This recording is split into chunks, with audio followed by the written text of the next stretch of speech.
வேதாகமத்தை முழுவதுமாய் நாம் ஆராய்ந்து பார்க்கும் பொழுது ஒரு மனிதன் செய்வதெல்லாம் வாய்க்க வேண்டும். நான் இந்த வேலைக்கு போனேன், எனக்கு சம்பளமே தர மாட்டேங்கிறாங்க. நான் இந்த பிசினஸ் பண்றேன், எனக்கு பயங்கரமா லாஸ் ஆயிட்டே வருது பிரதர். ஏதோ அந்த காரியம் வாய்க்கவில்லை. உடனே நம்ம சொல்லுவோம், நீங்க நல்லா வேதத்தை வாசிக்கிறீங்களா? நான் வாசிச்சுட்டு தான் இருக்கிறேன். இன்னைக்கு நிறைய பேருக்கு வேதத்தை தியானிக்க தெரியல.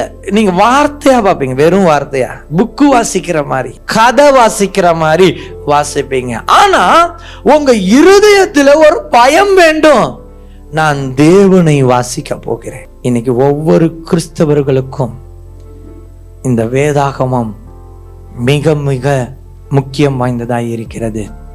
பிசாசின் கட்டு உடைக்கப்படுவதற்கு நீங்கள் வேதத்தை தியானிக்க வேண்டும்.